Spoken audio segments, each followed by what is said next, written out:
The sun was just starting to dip below the horizon, painting the sky with shades of orange and pink.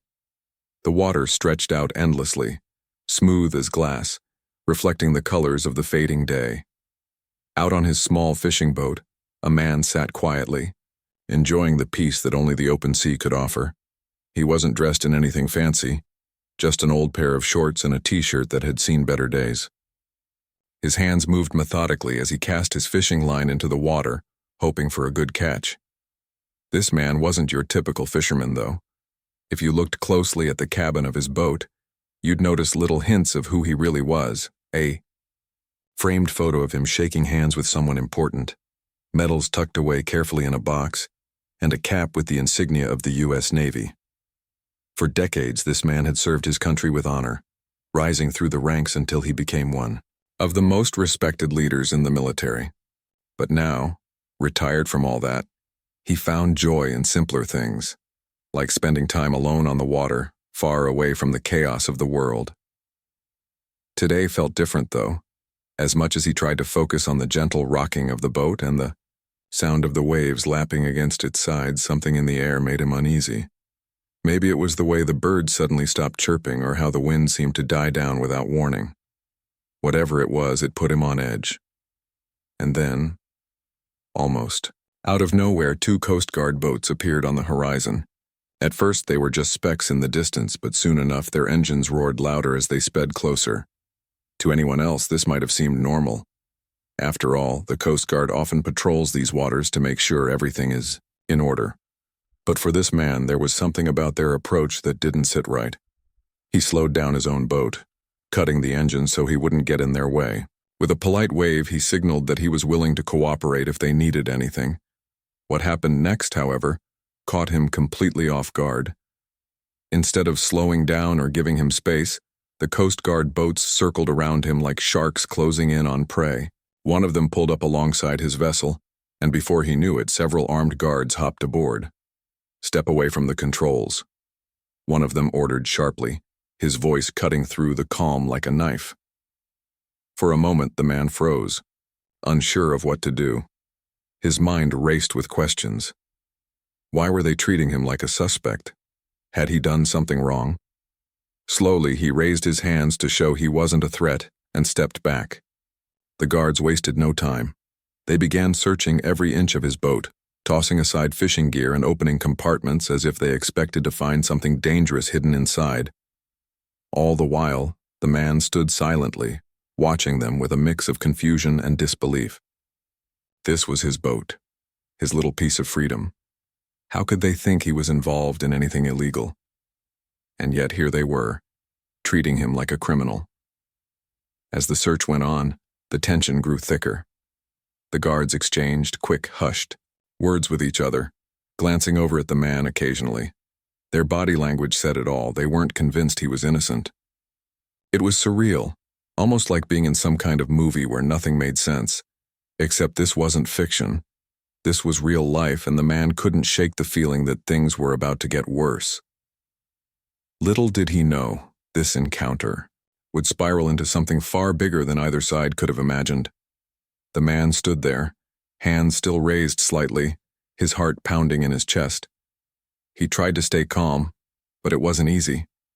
Every movement the guards made felt deliberate, almost intimidating. They moved around his boat like they owned it, opening drawers, flipping through papers, and even inspecting the fishing rods lying on the deck. It was clear they weren't just doing a casual check. They were searching for something specific. One of the guards finally turned to him, holding up a small notepad. "We need your ID," he said sharply, his tone leaving no room for argument. The man nodded slowly and reached into his pocket, pulling out his wallet. He handed over his driver's license, watching as the guard examined it closely. For a moment, there was silence. Then the guard frowned, looking back at him with suspicion written all over his face. "This says you're retired military," the guard said, his voice dripping with skepticism. "Is that true?" The man took a deep breath, trying to keep his frustration in check. "Yes, it's true," he replied evenly. "I served in the Navy for over 30 years. The guard didn't respond right away. Instead, He glanced at his partner, who gave a slight shrug. Neither of them seemed convinced.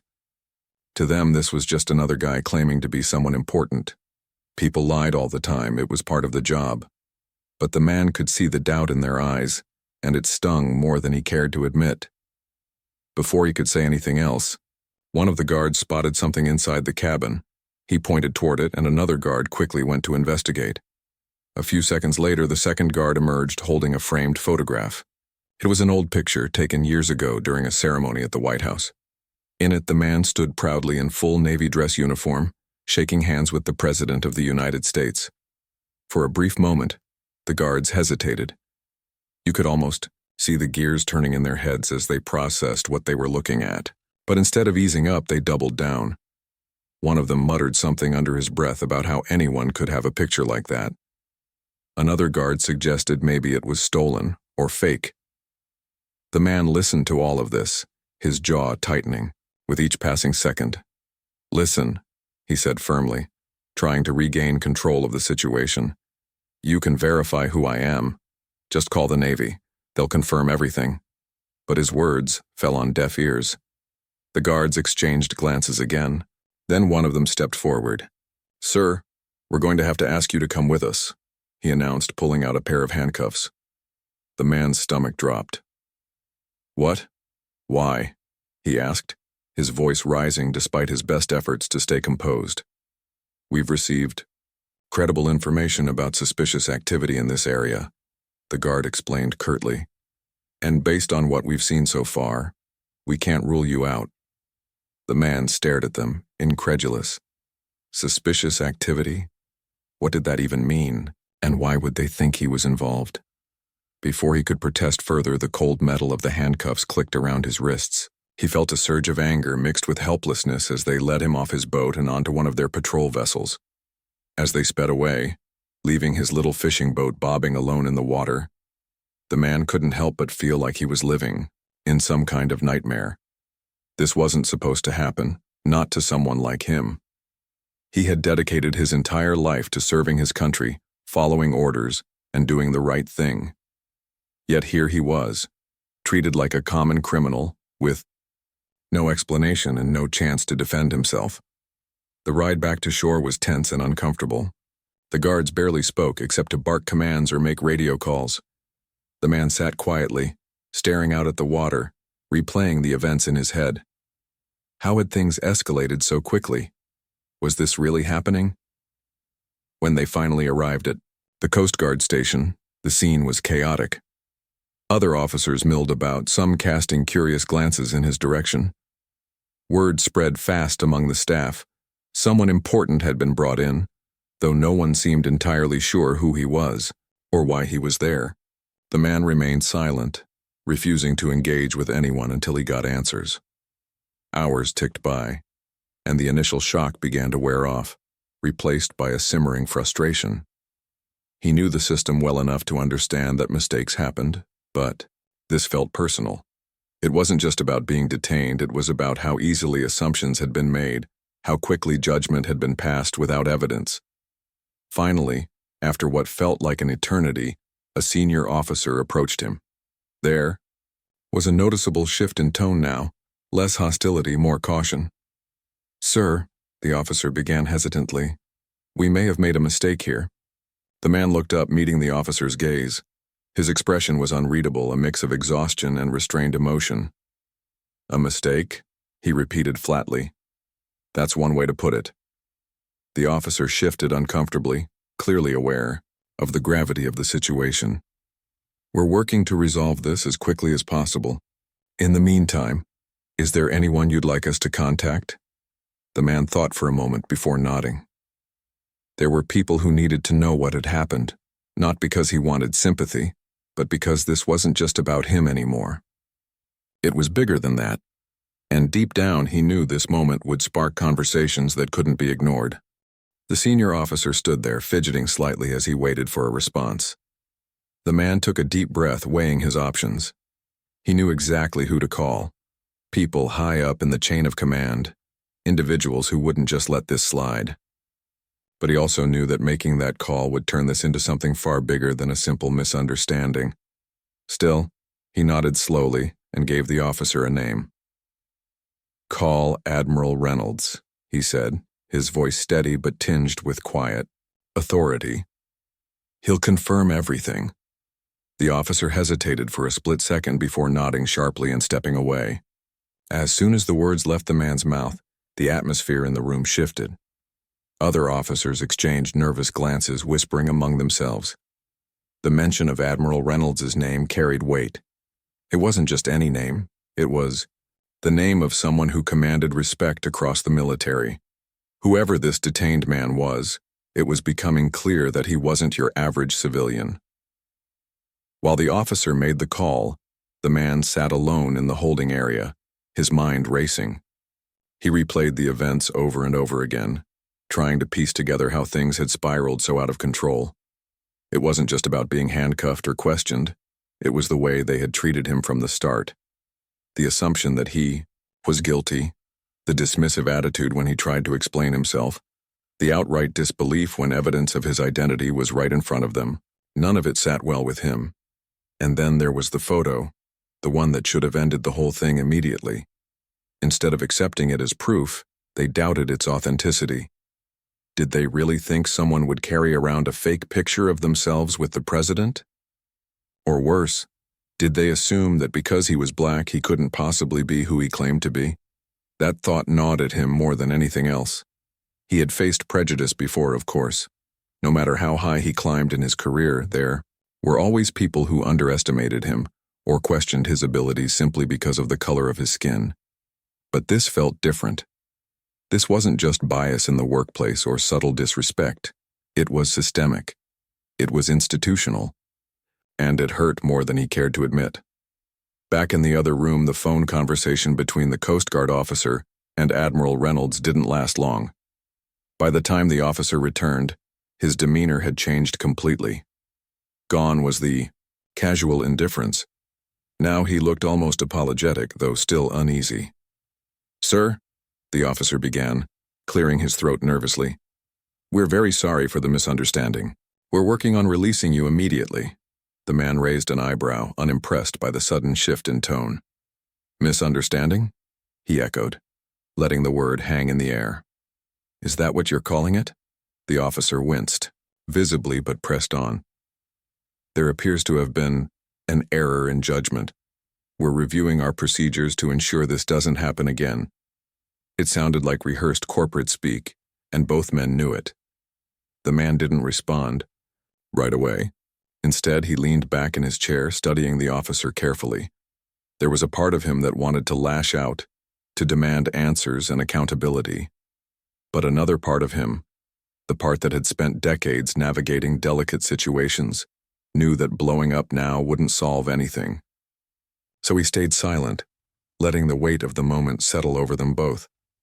As the cuffs were removed and the formalities of his release began, whispers spread through the station. News traveled fast, especially when it involved someone of his rank. Within minutes, phones were buzzing, emails were flying, and social media started lighting up. Someone had leaked details of the arrest, and soon enough, reporters were camped outside the building, hungry for a story. By the time the man stepped out into the cool night air, cameras flashed and microphones were thrust toward him. Reporters shouted questions, their voices overlapping in a chaotic symphony. "What happened today? Do you feel targeted? Will you press charges against the Coast Guard?" He paused for a moment, taking it all in. The bright lights, the shouting, it was overwhelming after the long day he'd had. For a brief second, he considered ignoring them and walking straight to his car. But something stopped him. Maybe it was the frustration simmering beneath the surface, or maybe it was the realization that this moment mattered beyond just him. Whatever it was, he turned to face the crowd. "I won't answer every question tonight," he said, his voice calm but firm. "But I will say this. What happened today shouldn't happen to anyone. Not me, not you, not anyone. Mistakes were made, and those mistakes need to be addressed. This isn't just about me, it's about trust, about fairness, and until we fix these issues, stories like mine won't stop." With that, he walked away, leaving the reporters scrambling to make sense of his words. Inside the station, officers scrambled too. frantically drafting statements and preparing for the fallout. They knew this wasn't going to blow over easily. Not only had they arrested a highly decorated Navy veteran, but they had done so under circumstances that raised uncomfortable questions about bias and accountability. For the man, though, the fight was just beginning. As he drove home that night, his hands gripping the steering wheel tightly, he couldn't shake the feeling that this incident wasn't just about him. It was a reflection of something much larger, a crack in the foundation that needed repair. And if no one else was willing to shine a light on it, he knew he would have to. The next morning, the story was everywhere. It seemed like every news channel, social media platform, and online forum had picked up on what had happened. Headlines blared across screens. Navy veteran arrested by Coast Guard in shocking mix-up. Retired Admiral detained over suspicion of illegal activity and systemic bias or honest mistake. The untold story. People couldn't stop talking about it. Some were outraged, others confused, but everyone wanted answers. For the man at the center of the storm, waking up to this kind of attention wasn't easy. He hadn't asked for any of it. All he'd wanted was a quiet day on his boat, far away from the noise of the world. But now there was no escaping it. His phone buzzed nonstop with messages from friends, colleagues, and even strangers offering support or demanding explanations. Reporters camped outside his house, hoping to catch a glimpse of him leaving or returning. Every move he made felt like it was under a microscope.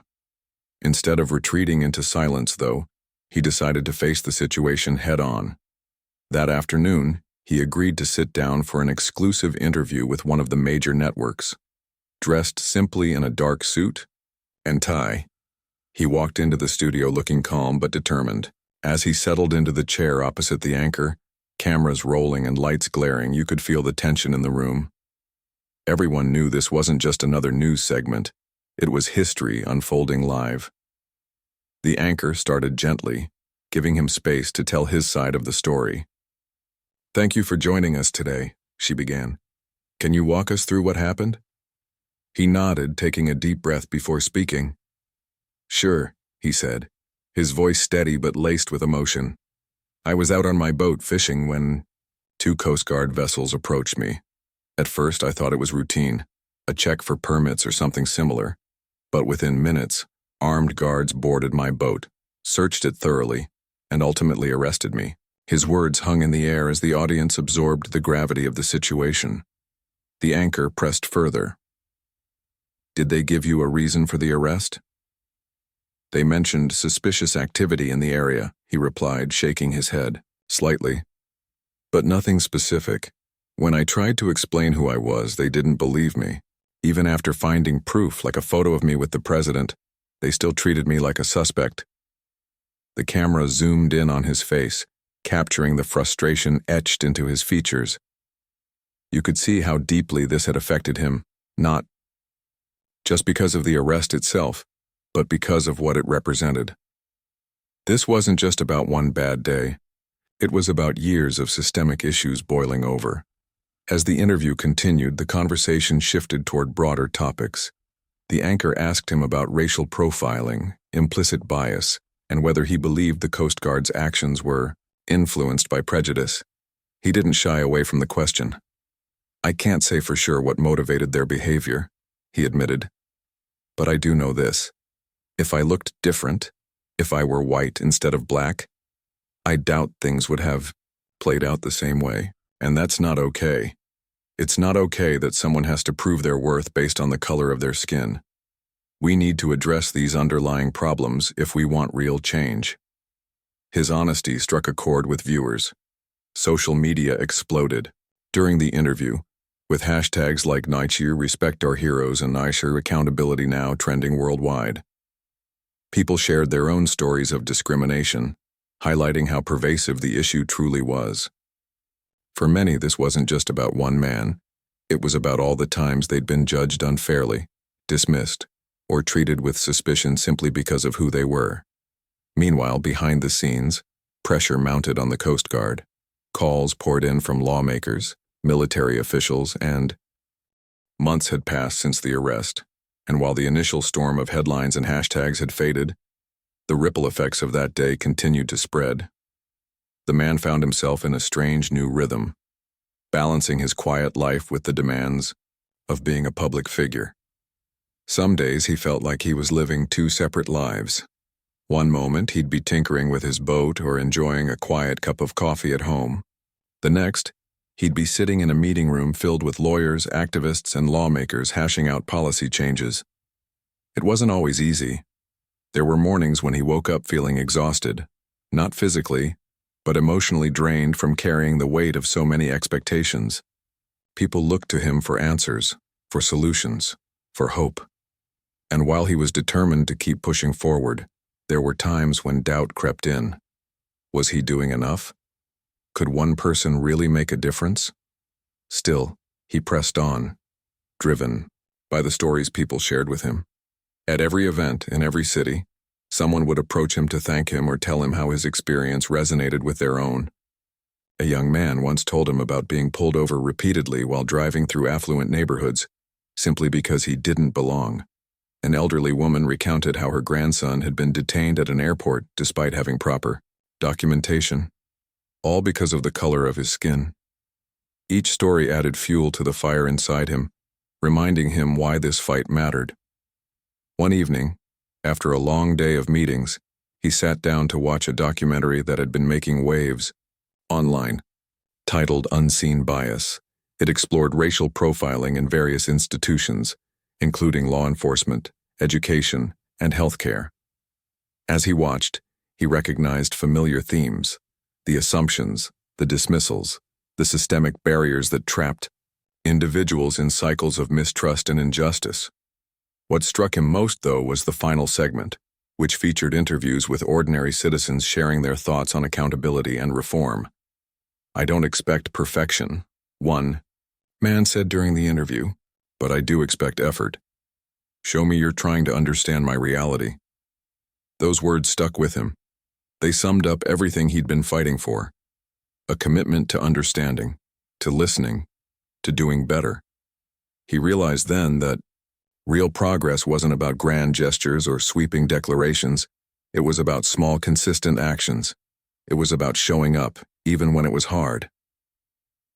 The following week, he attended a community forum organized by a grassroots group focused on criminal justice reform. The room was packed. People of all ages, races, and backgrounds gathered together to share ideas and voice concerns. He listened intently as speakers talked about challenges they faced in their neighborhoods, from over-policing to unequal access to resources. When it was his turn to speak, he chose not to focus on himself or his story. Instead, he highlighted the importance of collective action. "No single person can fix these problems," he said, pacing slowly across the stage. "It's going to take all of us working together, holding each other accountable and refusing to settle for half measures. Change doesn't happen overnight, but it does happen when we refuse to give up." His message resonated deeply. Afterward, dozens of attendees approached him, eager to learn how they could contribute. Some wanted advice on organizing local campaigns. Others asked for guidance on navigating difficult conversations with friends or family members who didn't see the need for reform. He answered each question patiently, offering encouragement and practical tips. By the end of the night, he felt a renewed sense of purpose. This was what it was all about: not leading alone, but inspiring others to join the movement. Back home, he began thinking more strategically about how to amplify his efforts. He reached out to influential figures in media, tech, and entertainment, proposing partnerships aimed at spreading awareness and fostering dialogue. Together, they launched a podcast series called Voices of Accountability, where guests shared personal stories of discrimination and resilience. Episodes quickly gained traction, sparking discussions both online and offline. He also collaborated with educators to create interactive workshops for schools and workplaces. These sessions focused on helping participants recognize unconscious biases and develop strategies for addressing them. Feedback was overwhelmingly positive, with many attendees describing the workshops as eye-opening and transformative. Despite these successes, setbacks inevitably arose. Not everyone welcomed his advocacy with open arms. Critics accused him of playing politics or stirring division. Some argued that focusing on race overshadowed other pressing issues. Others dismissed his efforts altogether, claiming that society had moved past such problems. When confronted with negativity, he reminded himself of something a mentor once told him. Criticism comes with visibility. Don't let it distract you from your mission. So instead of engaging in debates or defending himself, he channeled his energy into constructive work. He knew that proving critics wrong wouldn't happen overnight, but staying true to his values would eventually speak for itself. As winter approached, the man reflected on how much had changed, not just in the world around him, but within himself. He no longer saw his arrest as merely a mistake or an unfortunate incident. It was a catalyst, a turning point that forced him to confront uncomfortable truths and step into a role he hadn't anticipated. While he couldn't undo what happened, he could use it as a foundation for something greater. One chilly December morning, he returned to the marina where his boat was docked. Standing on the edge of the pier, he gazed out at the water, its surface shimmering under the pale sunlight. For a moment he allowed himself to feel proud, not of the attention or accolades, but of the impact he'd helped create. Conversations that once seemed impossible were now happening openly. Policies that once seemed untouchable were being rewritten. Progress, however slow, was undeniable. But pride wasn't the only emotion swirling inside him. Beneath the surface lay gratitude for the people who supported him, for the lessons he'd learned along the way, and for the chance to turn pain into purpose. He smiled softly as he climbed aboard his boat, ready to cast his line into the water once again. Life might never go back to the simplicity he once cherished, but perhaps that wasn't such a bad thing. After all, growth often came disguised as disruption, and he was determined to embrace it fully. The new year arrived quietly, bringing with it a sense of renewal. The man woke up on the first day of January to the sound of waves lapping against the shore. It was early, and the world outside his window seemed untouched, almost like it was holding its breath for what lay ahead. He made himself a cup of coffee and stepped out onto the porch, letting the cool breeze brush against his face. For the first time in months, he felt a strange kind of peace. Not because everything was perfect, but because he finally understood his place in the bigger picture. Over the past year, he had poured every ounce of energy into fighting for change. He'd spoken at conferences, written op-eds, collaborated with activists, and worked tirelessly to push reforms forward. But now, as he stood there watching the sun rise over the horizon, he realized something important. Healing wasn't just about fixing systems. It was also about finding balance within yourself. He decided to take a step back, not from the cause, but from the relentless pace he'd been keeping. He needed time to reflect, to recharge, and most importantly, to reconnect with the things that brought him joy. So he returned to the one place where he always found clarity: the water. One Saturday morning, he invited a few close friends and family members to join him on his boat. They laughed as they packed coolers with sandwiches and snacks, reminiscing about old times. For hours they drifted lazily along the coastline, casting lines into the ocean and sharing stories. It was simple, uneventful, and exactly what he needed. At one point, his niece turned to him with curiosity in her eyes. "Uncle," she asked, "do you ever get tired of trying to make people care?" Her question caught him off guard, not because it was unexpected, but because it cut straight to the heart of his doubts. He thought about it for a moment before answering honestly. "Sometimes, yeah," he admitted. "There are days when it feels like no matter how hard I try, nothing changes. But then I remind myself why I started this journey in the first place." "And why is that?" she pressed gently. "Because someone has to," he replied, his voice soft but steady. "If we all waited for someone else to do it, nothing would ever happen.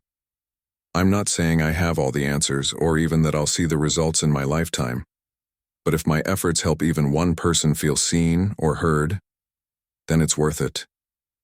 His niece nodded thoughtfully, her young face lighting up with understanding.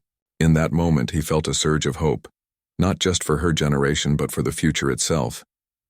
Change didn't belong to any one person. It was a collective effort passed down through time. And maybe, just maybe, the seeds he planted today would grow into something extraordinary tomorrow. As the weeks went by, he continued to strike a balance between The days following the interview were a whirlwind. The man found himself at the center of a national conversation, one that stretched far beyond his personal experience. Every news outlet wanted a piece of him: morning shows, late-night talk, hosts, opinion writers, and even international media outlets reached out for comments. His phone buzzed constantly. Emails flooded his inbox, and strangers stopped him on the street to offer their thoughts or share their own stories. It was overwhelming, but he couldn't ignore it. He knew this moment had become bigger than just him. One morning, as he sipped coffee at his kitchen table, he flipped through the headlines on his laptop. Analysts debated whether the Coast Guard's actions were an isolated incident or part of a larger pattern. Columnists wrote fiery op-eds about systemic racism in law enforcement. Social media users shared memes, videos, and heartfelt posts about accountability and justice. Everywhere he looked, people were talking, not just about what happened to him, but about the broader issues his story highlighted. That same day, representatives from Congress called, asking if he'd testify before a committee investigating racial bias in federal agencies. Advocacy groups invited him to speak at rallies and conferences. Even the White House expressed interest in meeting with him to discuss potential reforms.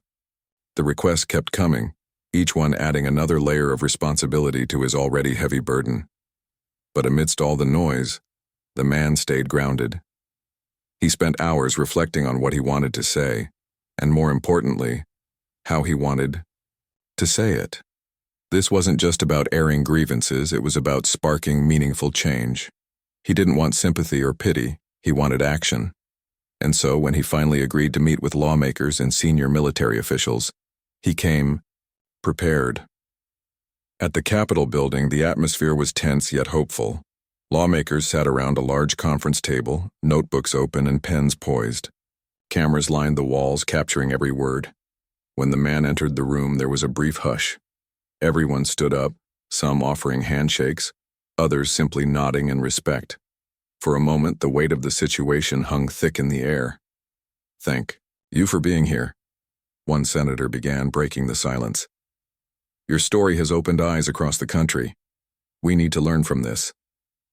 The man nodded, taking a seat at the table. "I appreciate the invitation," he said, his voice calm but firm. "But let's be clear, this isn't about me. It's about ensuring no one else goes through what I did, or worse."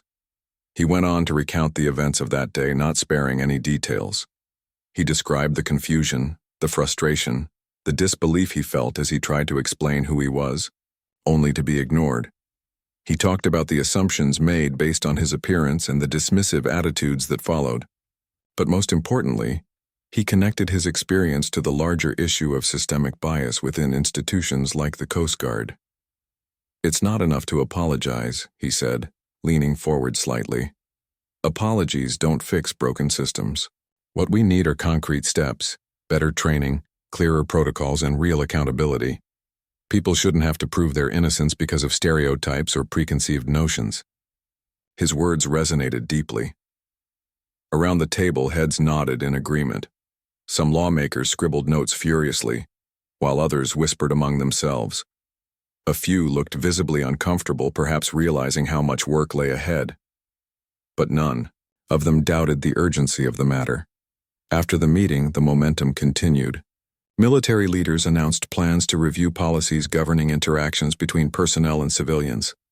The Coast Guard launched an internal investigation, promising transparency and swift action against those responsible for mishandling the arrest. Lawmakers drafted bills aimed at addressing racial profiling and improving diversity training across federal agencies. Activists rallied behind these efforts, using the man's story as a rallying cry for reform. Despite the progress, the man remained cautious. He knew promises were easy to make but harder to keep. Change required sustained effort, not just initial outrage. So he decided to stay involved. Over the next few weeks, he attended town halls, spoke at community events, and met with advocacy groups working on similar issues. Each time he emphasized the same message: accountability starts with listening, and then acting. Back home, life slowly returned to a semblance of normalcy. The reporters outside his house eventually packed up and left.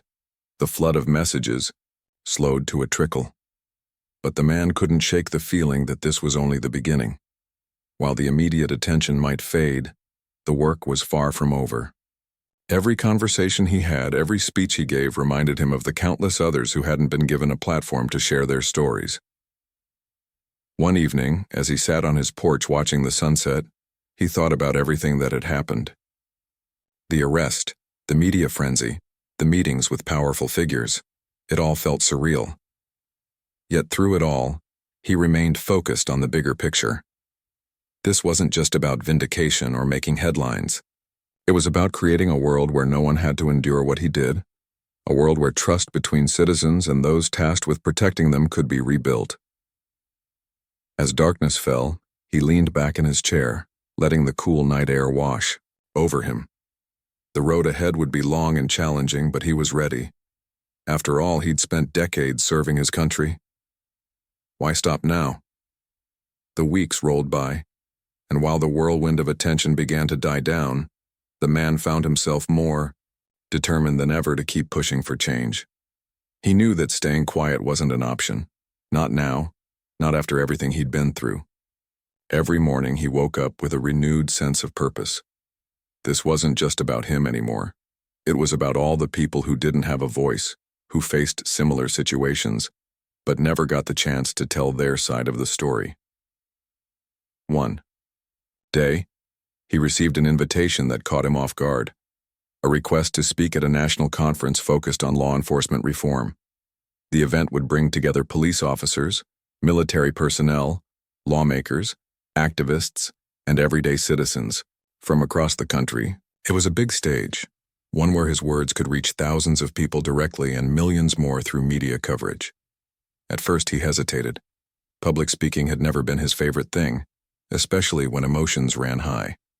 But then he thought about the opportunity to turn his pain into progress. On the day of the conference, he stood backstage, adjusting his tie and taking slow, deliberate breaths. The auditorium buzzed with energy as attendees filed in, chatting excitedly about the sessions ahead. When his name was announced, the room fell silent. As he walked onto the stage, the crowd erupted into applause. For a moment he paused, soaking it all in, the faces looking up at him full of hope and curiosity. Then he began to speak. "I'm not here today to point fingers or place blame," he started, his voice steady but warm. "I'm here because I believe in the power of change. What happened to me shouldn't happen to anyone, but the truth is it does, and far too often." He went on to share his story again, this time tailoring it for the diverse audience in front of him. He spoke directly to the law enforcement officials in the room, acknowledging the challenges they face daily but urging them to see beyond stereotypes. "You have a tough job," he said. "But no matter how difficult things get, we must remember that trust is the foundation of your work. And trust isn't built overnight, it's earned through fairness, respect, and accountability." His words struck a chord. Many in the audience nodded along, some jotting down notes, others wiping away tears. After his speech, people lined up to thank him, shaking his hand and sharing their own experiences. One young officer approached him nervously, explaining how she struggled with bias in her department. Another attendee, an older woman, hugged him tightly, saying his story gave her hope for her son who had been racially profiled multiple times. These moments reminded him why he was doing this. It wasn't about fame or recognition. It was about connection. Each person he met reinforced the idea that his fight was worth it. Change might take time, but every conversation mattered. As the weeks turned into months, the man continued to push for reforms. He worked closely with advocacy groups, helping draft guidelines aimed at reducing racial profiling and improving communication between civilians and law enforcement. He also partnered with educators to develop training programs focused on cultural sensitivity and implicit bias. These initiatives weren't flashy or glamorous, they were practical steps toward creating lasting impact. But the journey wasn't without its challenges. There were days when frustration threatened to overwhelm him. Some critics dismissed his efforts as unnecessary activism, arguing that mistakes happen and shouldn't overshadow the good work done by agencies like the Coast Guard.